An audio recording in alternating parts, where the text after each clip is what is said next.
evening, and how are you?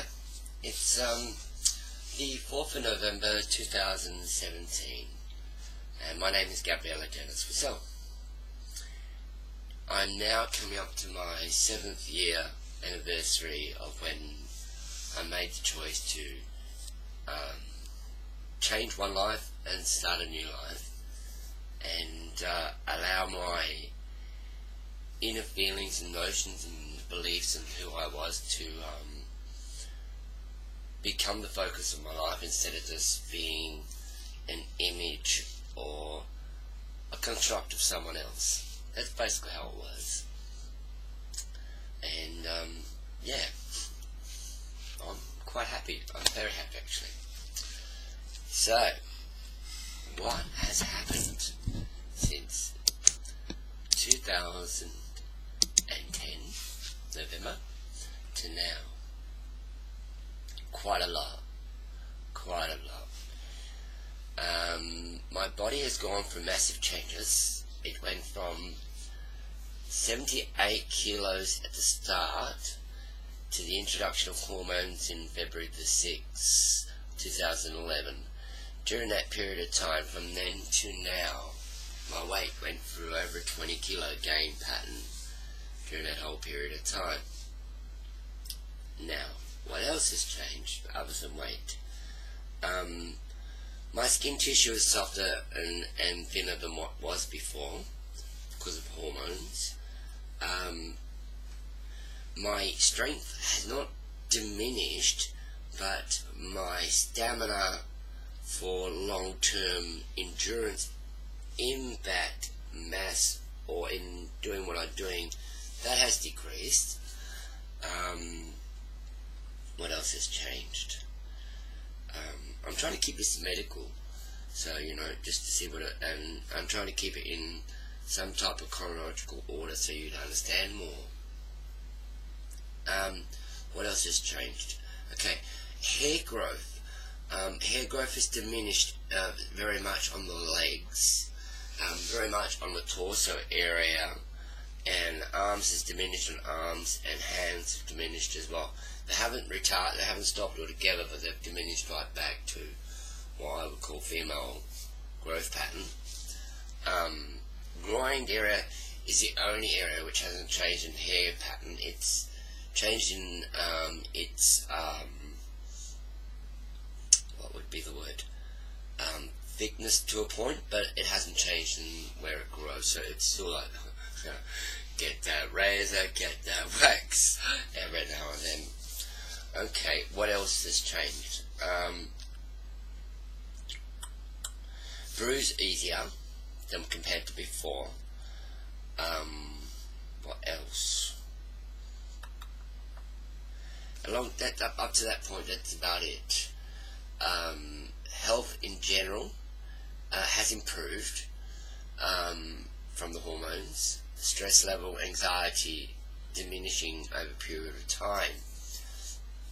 So now we're up to that point. So I took hormones, and I still take hormones, but up to the surgery, I'd taken oral hormones right up to surgery and until just after surgery.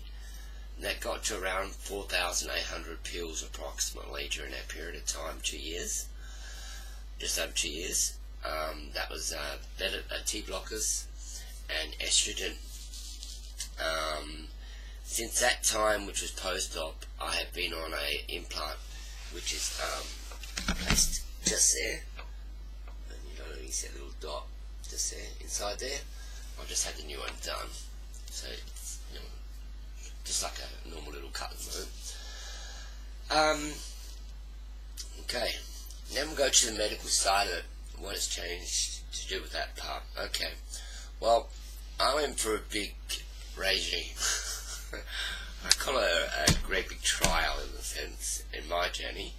I started off with a problem from my male life still, so I had to rectify that before I could go forward. So let's leave that part there. But from hormones onwards, in surgery side, okay, the first surgery I had was the vagina surgery, which is reconstruction of the penis tissues into a vagina, how it should have been at birth, and the nose was thinned and straightened and corrected as it should have been, but it was broken on the Bucks night, December the 28th, 1985.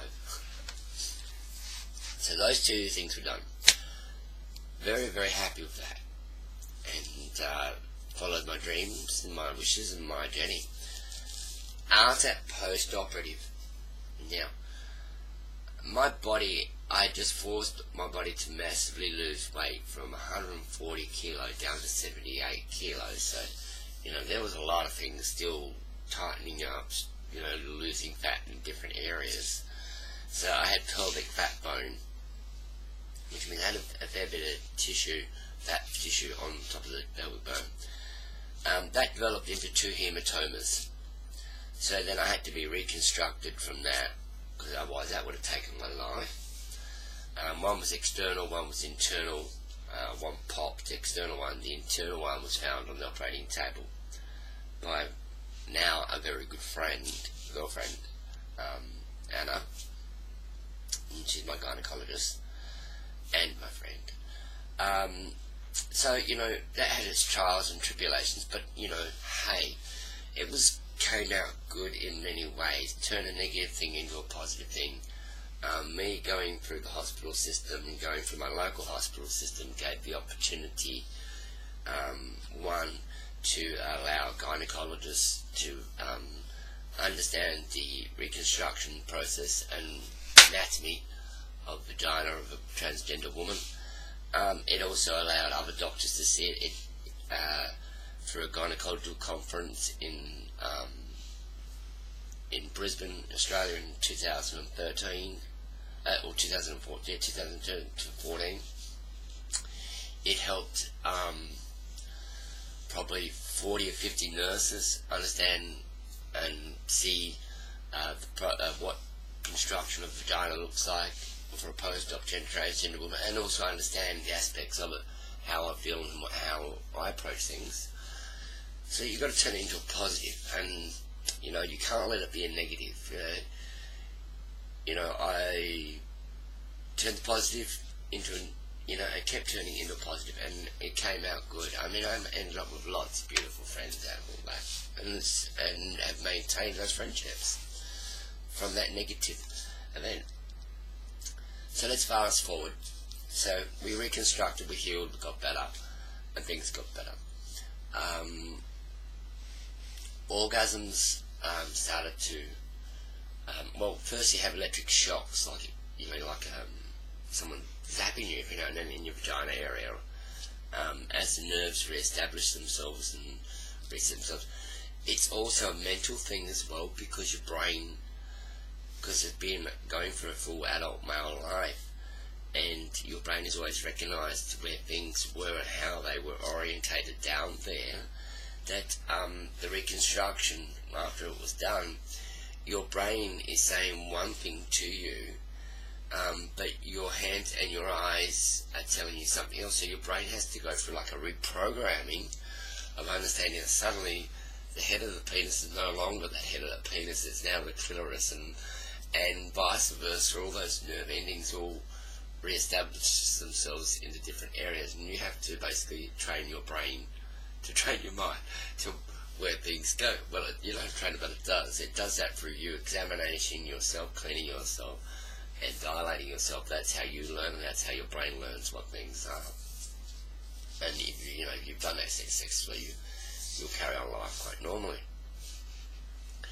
Okay, now we'll go on to that side of it, and that's all healed and understanding. And orgasm started on about 11th month for me, 11th month, and they've been very successful. I'm quite happy with the results. Now we'll go on to the next part. The next part was eventually got breast and Botox treatment. The Botox treatment was very successful, very good. Most of the, it left residual effects afterwards from the treatment. Not all of the things the treatment did have and faded away. Some stayed back. Itself was an interesting event. slight numbing of the lips for a period of time, but that's about it. Nothing else really bad about Botox. The breast, well, you know, let's go to the breast. Okay. The breasts were beautiful. They were a little bit big for my own eyesight. That's me, you know. But it was doctor's choice of the size, and it was doctor's choice for the surgery. It was given. It was given as a gift, and I was extremely appreciative of the gift. I mean, you can't knock it for giving me the gift. It was a beautiful gesture. It was a lovely thing, but it was day surgery, and you know, I didn't have, what would be the word? I knew what was going to happen, but I didn't have the foresight to see how my body would react to day surgery, and that's as simple as that. You know, because I've seen girls go and get the silicone breasts, and they've gone through the hospital side of it, the state hospital, and they're very successful, and their breasts have settled in quite well. I did day surgery, and I was black right around, and you know, my body just rejected them basically, and that's the easiest way of putting it. It rejected the trauma of the day surgery, and didn't. There was too much trauma for the breasts and tissue area. That's how I'm perceiving it. But it was no one else's fault. I mean, the silicone bags were examined afterwards, and their structure and everything was fine, other than being impregnated with the infected bug from the infected tissue of the breast from the rejection, from the body rejecting it, causing its own, you know, things they do, which the body does. So it wasn't the surgery, it wasn't the doctor, it wasn't the implants, it wasn't so much the method, it was the actual event itself. It's the easiest way of putting it. It was day surgery for the breast. I don't advise it. I mean, if I'd gone for the hospital, I think I probably would still have my successful breasts today, but as it is, I don't. I have a sub B now, and I have some damage too. I have a stepping issue here, and I have a sagging part down here more now, but I'm alive. I'm happy and wiser, and you know, and understanding more issues which I'm able to share and help other girls understand things. Maybe they might choose a different action or a different course of doing things. So we are now coming up to nearly 5 years. It'll be 5 years, January the 26th, 2018, and I could cry, really, because it's, you know, it's been if this was the end of transition, which it's not, because transition is an ongoing life thing, but if this was the end of transition, and I was to say, okay, and sum it up, how do I feel of what I've gone through, and where I am up to, how would I categorize that? Well, the only way I'd categorize that is absolutely perfect. I didn't have all the funds I originally set out to do with transition, so I did it on a shoestring budget. On that shoestring budget, to achieve the results I have and to be as I am today, mentally, physically, and any other aspects of it, I'm quite and very well happy with. It's been a journey of enlightenment, a big enlightenment, very much so. Not so much to, well, yes, within myself to what I could do and how I could do it, but it's been an enlightenment to how I've seen others, to see other people around me and people I've interacted, to see what they've done or how they've been. It teaches you a lot. You, in some ways, become, I think, a bit more perceptive of people. But because you've had to, an adult transgender woman who's transitioned and been a big macho man beforehand, and now is free and happy, It gives us a real major insight to people's character and abilities and that, because you just seem to understand some people up really quickly. So, you know, I'm still single, but I'm single because, not through any fault of myself, I'm single because of the insecurity of other people not willing to take a chance and a gamble on something they may love forever. But, you know, anyway. So, I wanted to touch base. I wanted to let you all know how life is. I wanted to let you know how things are. You may have noticed one of the videos has been not deactivated but gone private. I did that because I felt like it's been up enough, and it was up to give people who genuinely follow my channel and who have genuinely had a general interest would have gone and seen it. So, you know, it doesn't need to be up anymore in that respect, and that was the 4-year post-op mark. But the Uncovering 2013, that's still there, and that's, you know, that's reached over 220,000 from 228 countries, and it's turning over in the vicinity of around about, I don't know, 5 to 10,000 a month, a week, or something of that nature. It's ridiculous. It just keeps adding up, and you know, it's great.